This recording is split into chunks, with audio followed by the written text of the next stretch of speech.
We're down to our last song. This is the last one? Yeah, it's from a South African singer called the Kiffness. The Kiffness. And the song is called How to Make a Song with Your Neighbor's Cat. And I think that's exactly what he did. Take a listen to this.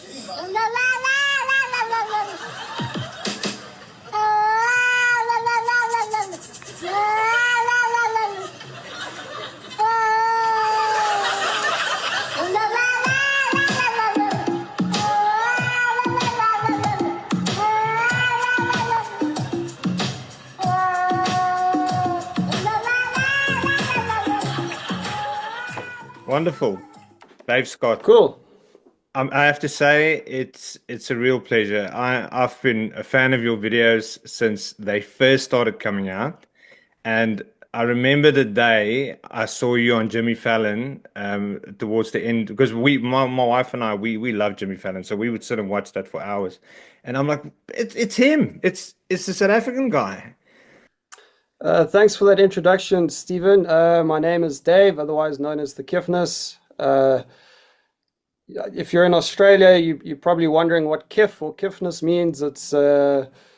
It's basically South African slang for cool or awesome. I don't know what the Australian equivalent would be. Coolness. Yeah, Cowabunga. I don't know. they'll probably have a couple of words for it, and some of them will not be as kosher as others.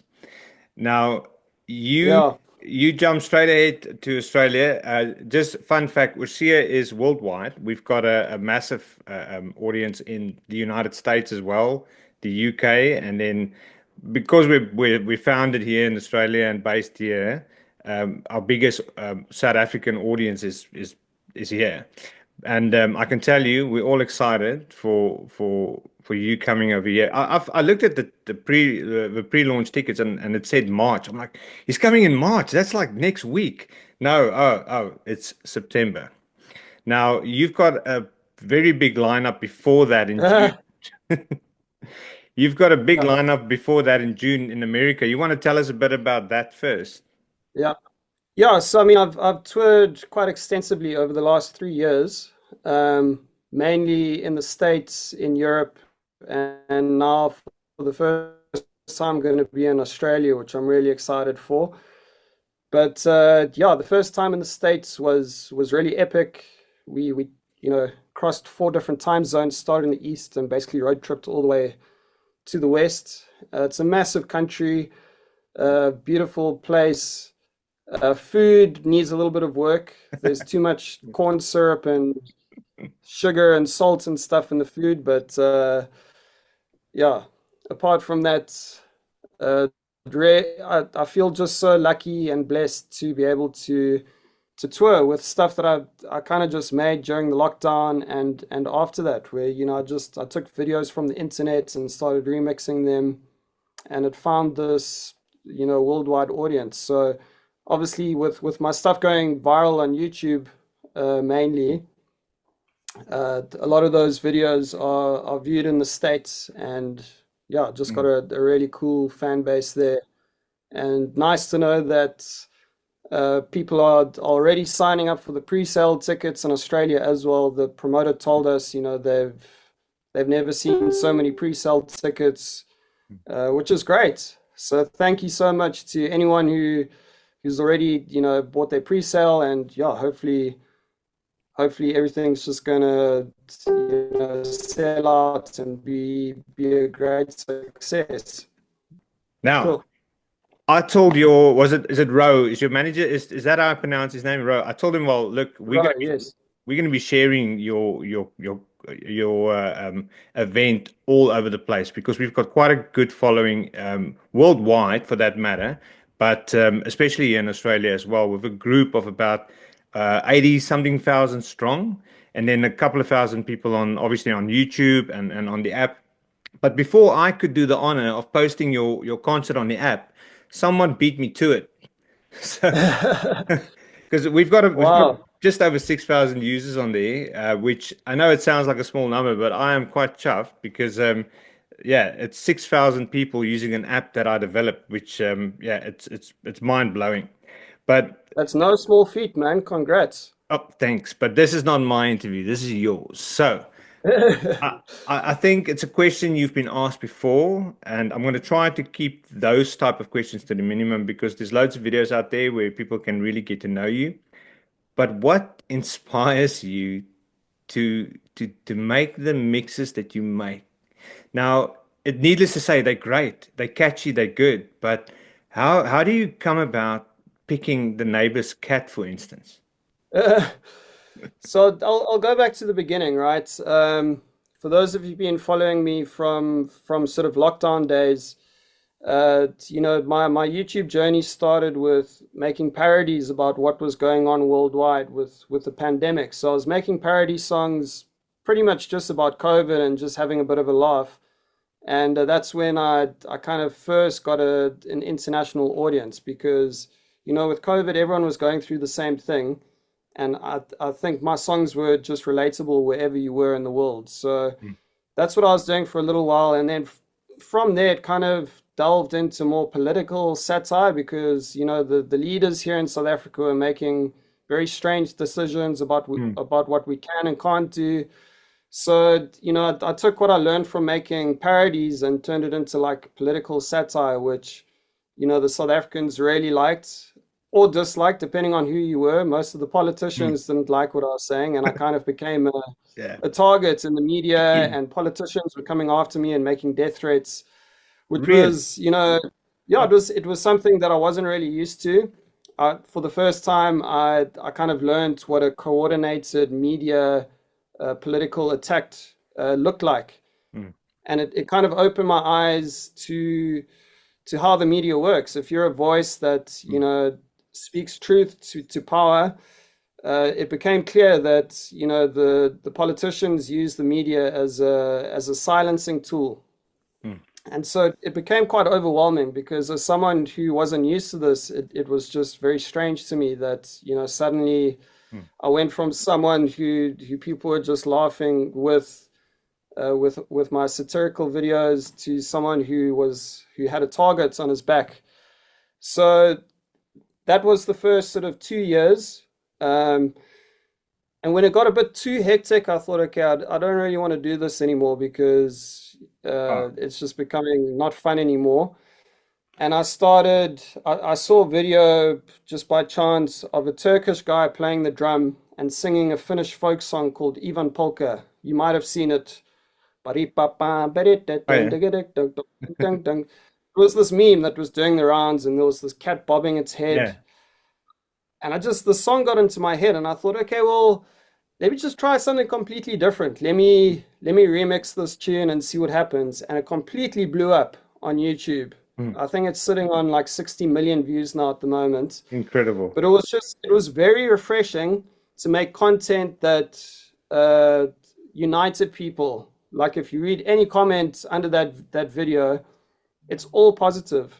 Yeah. Whereas with the political satire stuff, it was either very strong support or very strong dislike. Yeah. And for me, that was refreshing. And I thought, okay, for the first time in a long time, I can make something that everyone enjoys. And so I kept kind of doing that, and I was remixing other people for the most part. People from around the world singing interesting songs because people were sending me videos saying, can you remix this, this, this? And then one day someone decided to tag me in a cat video and said, can you remix this? And my first thought was like, no, this is a bit out there. So I was on my way to bed. I was just on Instagram late at night and I saw this comment. But then, there was this little voice inside me that said, just give it a shot, see what happens. And I literally had no idea how it was going to turn out because it was just so out there. Yeah. But I played around and managed to get the cat to sound kind of in time and then, in tune. Before I knew it, I actually had something which sounded pretty dope. But it was also 2 a.m, and a lot of things sound great at 2 a.m. And then you wake up the next day and listen, and you're like, wow, what was I thinking? But, I woke up the next day, listened back, and it still sounded cool. So I thought, okay, I'm going to put this out. People are probably going to think I'm crazy. And, I put the video out, and guess what? People thought I was crazy, but Doesn't matter. in a good way. In a good way. I think everyone was laughing. I was watching that video yesterday again because as soon as because I've actually mailed Row before a couple of months back. You were on your way. I think you were on your way to the US the first time. So I mailed management. I'm Yes. like, this guy's getting flooded with marketing emails. I'll give it a go. So you won't believe how many people actually do come back to me. I've interviewed quite a few interesting people. But and then he replied, so yeah, it's on. And I thought, oh goodness. And then obviously everything's still fresh in my head. So I went down to YouTube again, and I went back to that first video that actually got me so interested in what you're doing.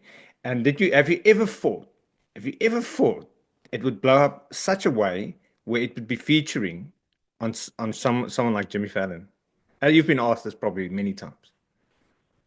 No, it was one of those moments where you see your cat video being played on Jimmy Fallon, and you're like, how did this happen?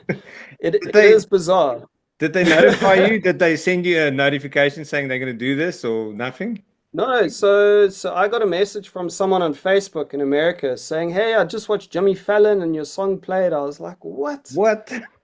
So I managed to find the episode Hmm. online, and there it was. So that was pretty cool. And what we actually do now is we take that clip of Jimmy Fallon, like Yeah. listening to the song, and then the band.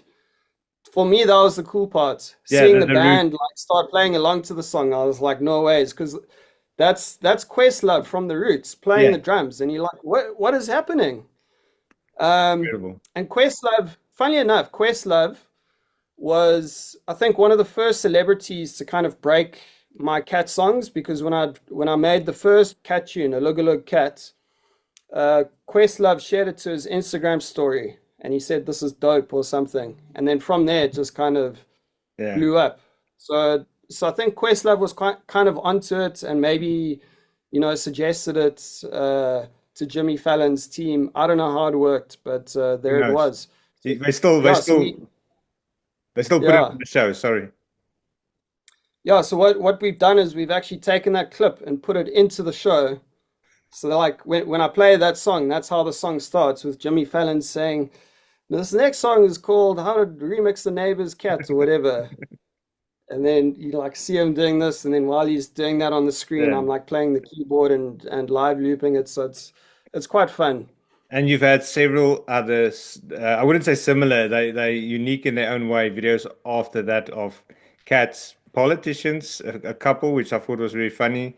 Um, what's the guys like trying to break the window? I thought that was crazy. There was loads of them Uh, going around, and yours were one that came over my feed.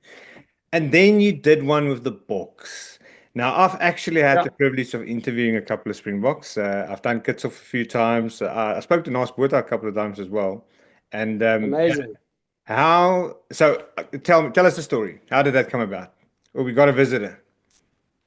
Sorry, my wife's just Oh, dropping yeah, off yeah, yeah. She can she's say hi. dropping off the baby monitor. Hi. Say, yeah, Yeah. listen, Dave, listen, Dave, I know you have an interview, but you really need to watch the kids as well. So I'm just going to put this. Yeah, no, all good. Son's asleep, so hopefully he stays asleep during the interview. But No, it's all yeah, good. this is I've got free in there. It's 11 p.m. my time, so they out. They totally out. Bye bye. is it 11 p.m.? Yeah, I'm in Melbourne, so yeah, I'm Yeah, six. I know, but geez, I didn't realize the time difference was that crazy. No, it's crazy. You're gonna fly here, and you're not gonna want to fly anywhere else ever again. It's too far.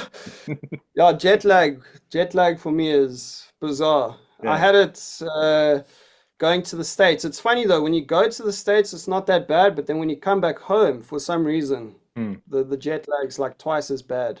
So maybe I don't know how it all works, but maybe going to Australia, it's going to be bad, and then maybe coming back, it won't be so bad. I don't know. My Either mother-in-law's way, here. My mother-in-law's here visiting. She landed 2 days, 2 or 3 days ago. When was it? Tuesday. Today is Thursday. Yeah, she's still quite jet lagged. It takes a while. Honestly, the last time I flew anywhere, international, was when I flew here from the UK because I worked over there for a few years first. Yeah, and I've got no desire of flying anywhere for another couple of years. Now, yeah, the yeah. book, So the Booker, the booker. yeah. So So we were approached by Toyota, who have this bucky that they wanted to kind of advertise, but in a way that was not strictly an advert. So we kind of brainstormed with them and thought, why don't we do a guijo where the bokke are in the car Mm, and they're singing the song, and then I remix it. mm. And they thought, okay, no, this is great. So we did that, and we're trying to figure out whether we should do it in a way where I'm in the car with the booker, like remixing them as they go, like adding the beat, or if they make the video and then I do it in my studio, which is how you normally Mm. watch my videos, where I'm reacting to a video and then the two videos are side by side.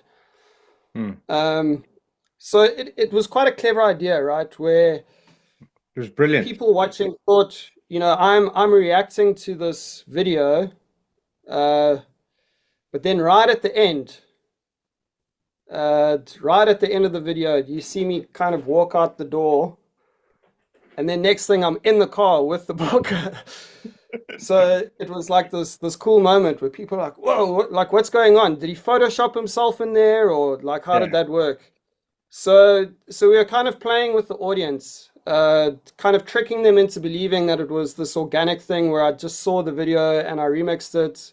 Yeah. But then we also didn't want it to be too much of a trick, so we kind of gave it away at the end, but also made people question, like, did he do that or did he actually sit in the bucky with the booker, which I obviously did, And because they actually rewind to check it again because that's what I did. I watched it a few times. yeah, And what makes it brilliant, I don't know who actually directed the whole video, but you were only in that video with the box for a second.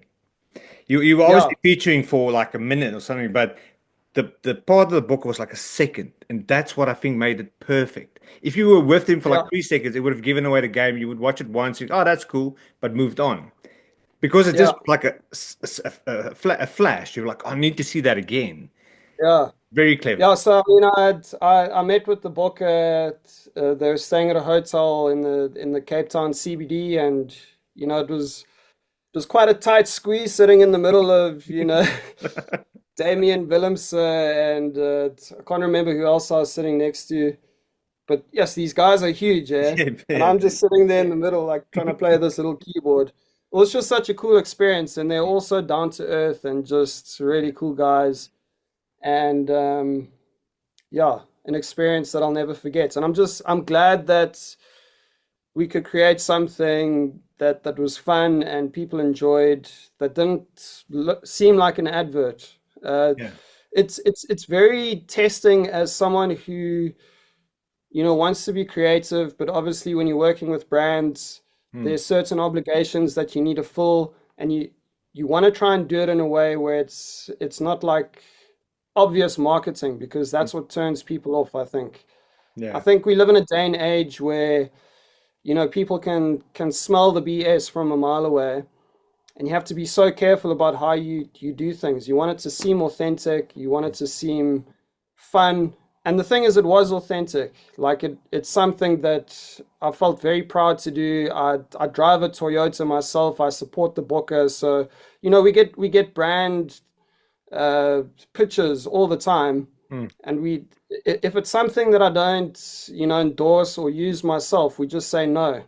Um, but if it's a brand like Toyota or the Springboks, obviously we're going to say yes. And Yeah. I'm just glad it turned out the way it did. Yeah. And yeah, Toyota. the plan, I know it's been so long, but we really actually want to get the song up on Spotify. It's a question that people ask all the time. When there's a big book game, they're like, we're trying to find that song that you did with Sia and the Booker. Like, we're trying to find it on Spotify. Like, where can we find it? So it's obviously on YouTube, and people can play it on YouTube or Yeah. Facebook or wherever else we put it. But yeah, we're gonna have another chat with Sia and just see if we can Get it get it out to there. number one in South Africa. Oh, absolutely. That'd be great. Yeah, Toyota. No one's perfect. The What do so you drive? a Ford. A Ford. But What? that thing has been Yeah, in South Africa, it's pretty much, Toyota. Like I know. wherever you go, I mean, people do drive Fords as well, but I don't know what it's like in Australia there. Is it mostly Ford Ooh, country? you're gonna. Oh well, no, no. It's a pretty tight draw between the two. I'd say. The younger group here do love their Land Cruisers and their Hiluxes. It's like the one thing they want when they leave school. Um, Yeah. I don't know. I just Yeah, sort of my landed. wife's trying to upgrade us to a Hilux because we've got a RAV4, which is Yeah, great. I love the RAV4, yeah. but if you want to take your dog to the beach and take surfboards and all that kind of stuff, it's the RAV4 can only do so much. And obviously, if you've got a Hilux, You can you put just stuff on chuck it. Yeah. everything in the back. You're gonna love it here, So man. There is buckies here that you can't believe. They drive Rams. They drive the Silverados, like the massive chef buckies, Raptor F-150s, which is my favorite. wow. That's absolutely my favorite car. I know nothing about cars, but I like them big because when I got here, I felt the Aussies have an honest problem with tailgating. You'll probably see it.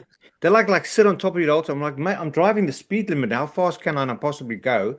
And I realize, if you drive a bigger car, they don't bother you that much. They're probably there Uh, behind you, but you can't see them. So, yeah. so I ended up just going for the Ford. But yeah, no, Toyota Ford, they're all great cars, and I don't want to cause any advertisement drama by by dissing the I'm other one. under no obligation, so we can talk about whatever car we want. There we But go. yeah, it was the same thing in the States. Pretty much all the buckies there, well, they don't call them buckies, they call them Trucks, uh, truck. uh, yeah, truck.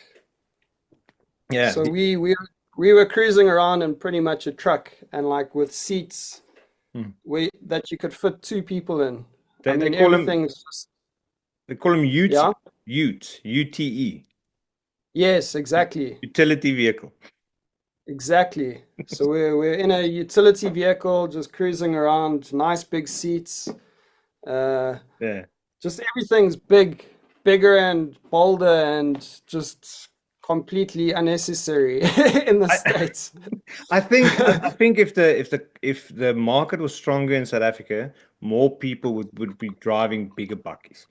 I just think because in Australia the economy is actually doing pretty well. I reckon. I mean I've lived only in Yeah. three countries in my lifetime, but I mean I can't imagine America being better than this. I've got my co-owner of Oorsee actually lives in Charlotte in America. He might Mm, he might pop into your show. I want to touch a bit on your show. I've got the lineup pulled up here. I'm going to jump straight into that if you don't mind. go You've for got it. a massive lineup for the United States. You've got Yeah. Nashville, Atlanta, Washington, Philadelphia, New York, Boston, Burlington, Montreal, Toronto, that's Canada, isn't it? Chicago, Yeah. Minneapolis, Denver, Salt Lake City, Seattle, Vancouver, Portland, San Francisco, Santa Ana, California, Los Mhm. Angeles. Man, that'll be great. San Diego, Mm. Phoenix, Santa Fe, Austin, Dallas, Houston, Tampa, Fort Lauderdale, and Orlando. My only question is, why do they get so much of your attention, but you're only doing, what was it, Melbourne, Sydney, and Brisbane, was Yeah. it? Yeah, I'm getting a lot of hate from Adelaide and Perth saying, Where's "Come on, Adelaide? bro, like Where's Adelaide? Sorry. It's a joke in Australia. yeah, Everyone always ignores Adelaide. I'm going to tell you a funny story. It's when it was lockdown, we had all these memes floating around because the Aussies thinks everything's funny, and mm, they showed a photo of Adelaide during lockdown. There's like nothing in the streets, nothing, like pretty much like it was everywhere during lockdown. And then they show another photo of Adelaide outside like of an after photo." outside Yeah, of lockdown. same Still, photo. still nothing. Just yeah. But I Uh, spoke to I spoke to a Michelin star chef the other day, an interview like this, and he's a South African. He owns a restaurant there. By the end of the interview, I don't know how the conversation ended up with Cedar, the band. You know, yes. Cedar, it's his cousin. Sean Velgemoot is his cousin. I'm like, Wow. mind blown. What a small world. Anyway, that's enough about Adelaide. What? Yeah, see the one of the most successful South African exports out there. I think Uh, I've just overtaken them on YouTube, like only recently. well, Um, I'll forward this snippet to his cousin. Hopefully, he'll send it to Sean, and Sean would want to come on the show. That'll be incredible. yeah. Yeah. Now, what sort of acts can we expect for your Aussie tour? Do you have like a special lineup for us? Are you doing something new? What can we expect? Um, well, yeah, if you got any videos of kangaroos or koalas making interesting noises, then it's the perfect time. But yeah, I'm trying to think. I mean, my show for the most part hasn't really changed. It's a lot of cat songs, dog songs. The A song that we talked about for a long time. Should we play it? Should we not? The eating the dogs, eating the Oh cats. yeah. Yeah. So the funny thing about that song is, like Trump is such a he's the kind of character that you either love or hate. But Mm, whenever we play that song, no matter who's in the room, people just love the song. And I think it's I think it's because funny. it's also for a great cause. Yeah. Um, because I didn't want to make a cent from the song. As soon Mm, as something becomes political, I don't want it to be mm, monetized, or if it is, I want to make sure that it's going towards a good cause that can, unite people. So mm. all the money that's made from that song is going to the SPCA in Springfield, Ohio. Um, Wow. Raised over $100,000 for them there, just through people listening to the song and streaming it. So it's amazing how you can take someone like Donald Trump and use it for a force that everyone can get behind. So I like that. I really like that. So Springfield or Ohio, right?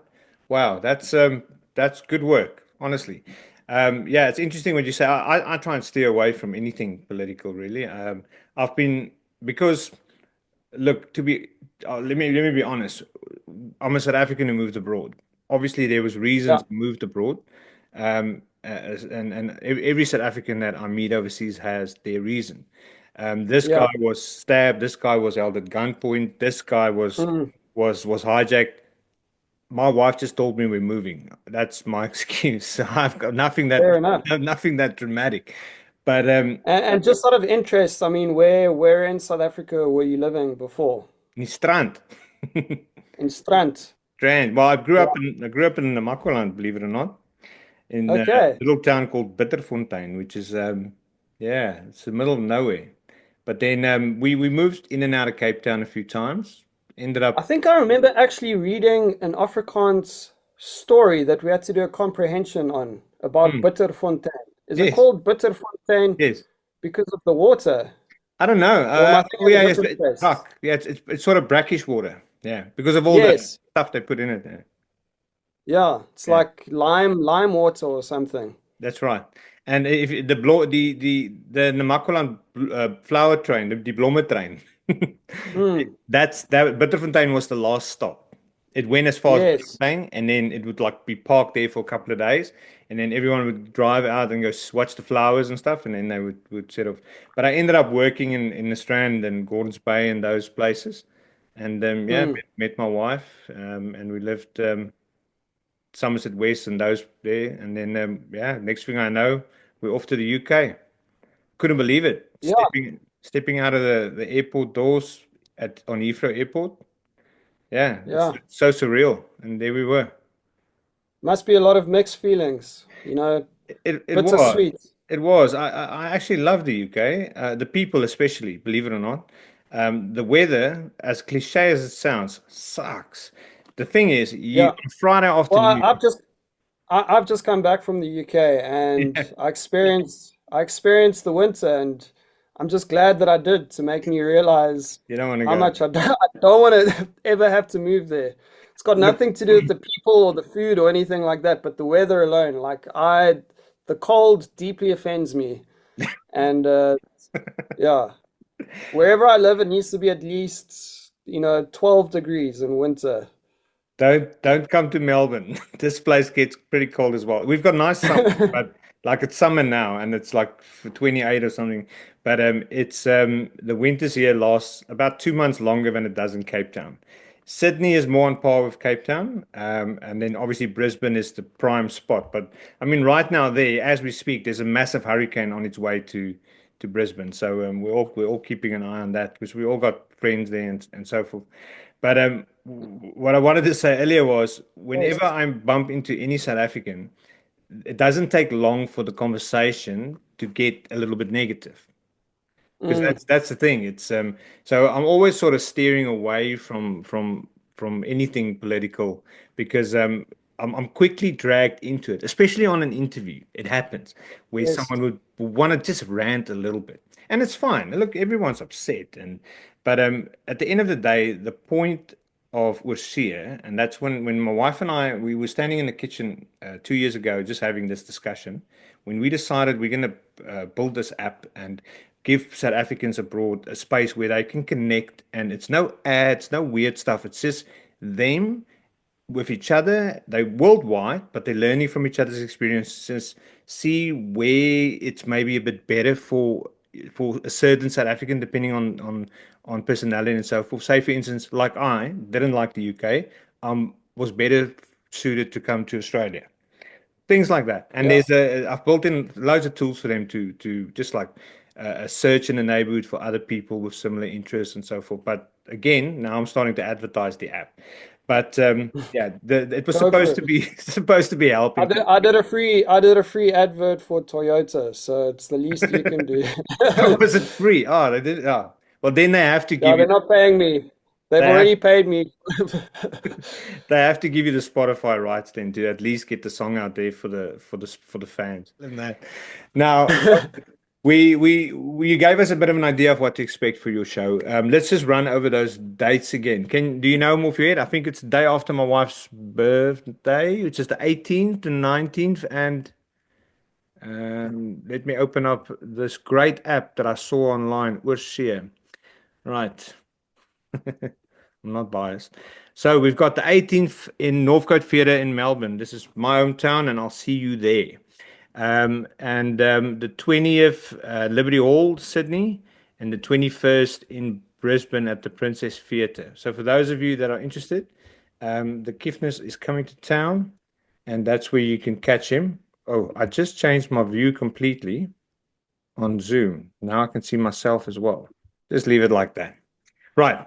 Um, you know what we should do? We should do a carpool karaoke when you come. I've done it. When Spookwolf came last year, I went to go pick them up at the airport, and we did a bit of a drive through Melbourne and just talking about different stuff and listening to music. It was great fun, great video, and yeah, I reckon if you're up for it, I'll come get you at the airport with my bucky. Lekker. And Look forward. I'll drive you to the hotel, and yeah, we'll make a bit of another video on the way there, and then yeah, we just look forward to seeing you here. You're not bringing any animals with you. Unfortunately not. It's just too expensive to get them visas, you know. But they are going to be on a big screen behind me. So that's yeah, it's something I get asked quite often, you know, where are the animals? But yeah, we've pretty much designed a show that gives you what you see on YouTube as a sort of live show. So Yeah, I'll be on stage, there'll be cameras like on my keyboard and on my face and that kind of thing. And then that gets projected onto a big screen behind me, so you'll see the keyboard there and then the cat there. yeah. So it looks like a YouTube video. And yeah, then I kind of just live loop everything in and hopefully I don't mess up. Live looping is very intimidating because if you play the wrong chord on a guitar or whatever, then it's boom, then it's there in the loop. But I've designed a system where if I mess up, then I press a button and then I can do it again. But yeah, it's a live show that took a lot of time to kind of just conceptualize and get right because it's one thing making just a video where you're live looping, but when you're Mm, doing a whole show, like a 90-minute show of different songs, it was very difficult to get my head around how I'm going to make this work. Yeah. But yeah, we figured out a system.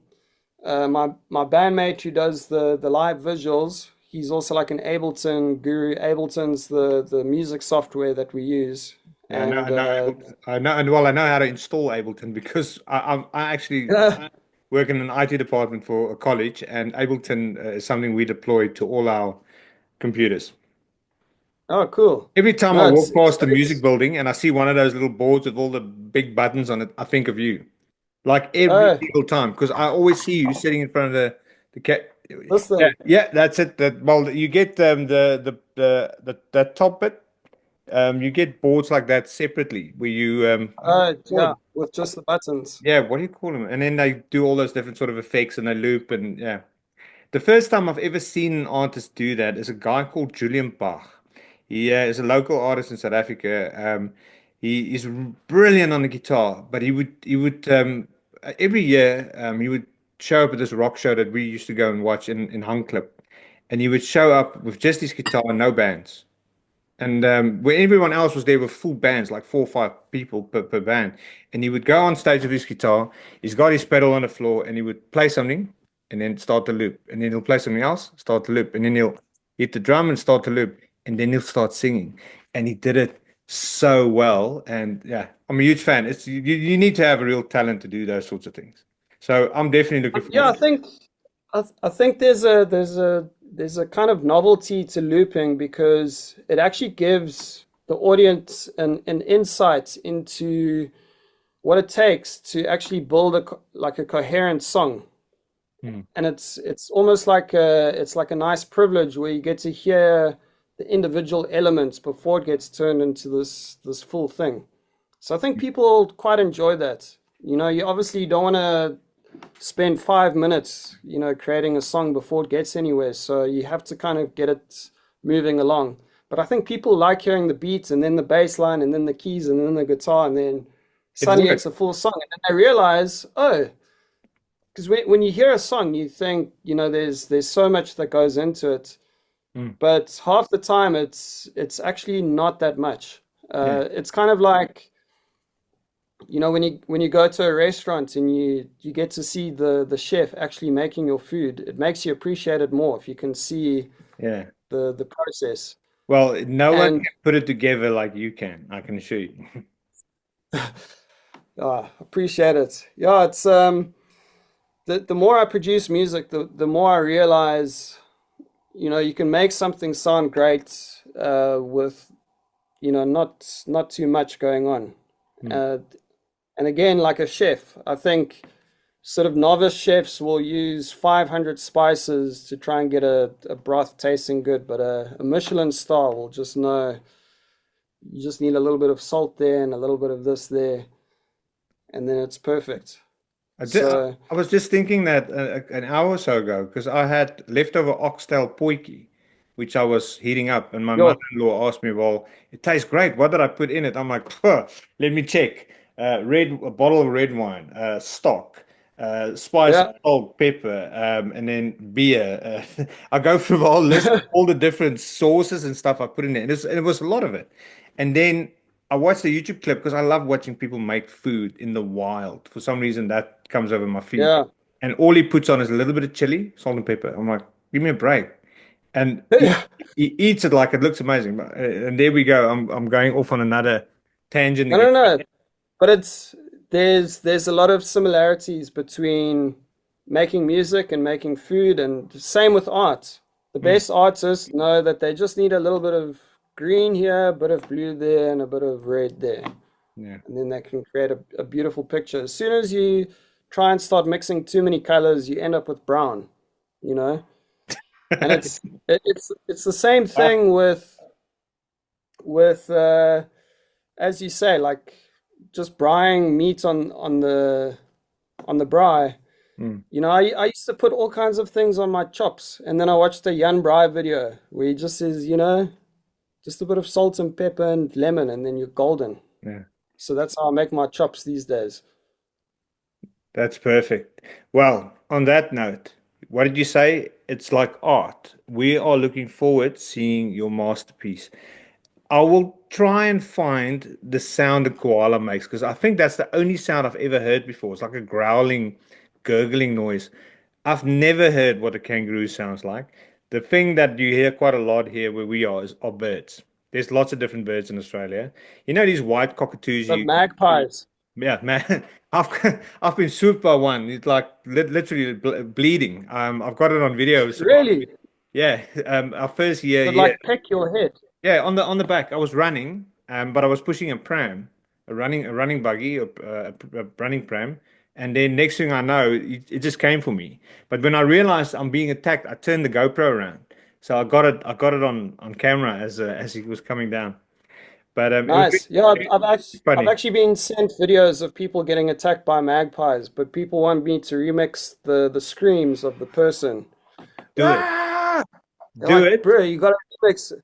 Wah, doof, doof, wah, wah." Maybe something like that.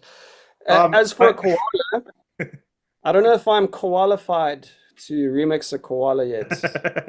I saw that comment on the post. That's funny. That's funny. Thank you. I'm very proud of that pun. I'm sure you'll do fine. But yeah, other than the birds, I can't really think of. But look, I'm pretty sure there's going to be loads of people that's going to send you samples of noises that the 3 or 4 different animals in Australia makes. If there's one thing I do miss about Africa, it's the thousands of different animals you get. But again, we're Yeah. going to go down another rabbit hole. Dave Scott, Yeah. thank you so much for your time. I really appreciate it. You are great. We love your videos. I always stop and watch, and me and my wife both. And it's the same thing I say to all the South African artists that I speak to. Your music has the ability to take us home. Only, even if it's just for a few minutes, we're back home, and we that longing is just cured for a bit. And for that, we say thank you. No, I'm very glad and always very encouraging to hear things like that. And yeah, very much looking forward to going to Australia for the first time, and just so encouraged to see that so many people, are already booking their tickets. I'm sure it's gonna be amazing. So that's the music's playing. It's like the Oscars, when they start playing the music and you're like, okay, you've said your speech, it's time to go now. No, it's my son's, it's the monitor. He has a little song that plays to wake him up. So Oh, so it's time to wake up now. Now, if my kids sleep, I let them sleep. They can sleep today. I want my time. Dave, thank yeah. you. I've got some editing to do. I probably won't do it tonight. I'll try and get this out at least over the weekend sometime, and yeah, and hopefully we can get it on the channel early next week and start showing the Awesome. people the person behind the mouse. I think I like that pun. I think it. Nice one. Have a good evening or good afternoon. What time is it? Yeah, It's let's see, it's 2:30. Still got the whole day ahead. make It's some music. bedtime for you. Oh yeah, I'm definitely gonna be. Tomorrow's Friday. That's the best part of it. Bye, Lekker. Duncan. There was a great chat. Yeah, it was awesome. Cheers, Don't man. edit anything out. I'm sure I might give Ro a little bit of high blood pressure, but nothing too much. We leave all of it in. I don't. I'm like I said, I'm lazy when it comes to editing. I add a little intro, a Yeah. little outro, and there it goes. But I'll show. I will at least grab some of your videos online and just show the audience of what to expect. Lekker. Cool. Have a Cool, good day. man. Bye. You too, eh? Bye.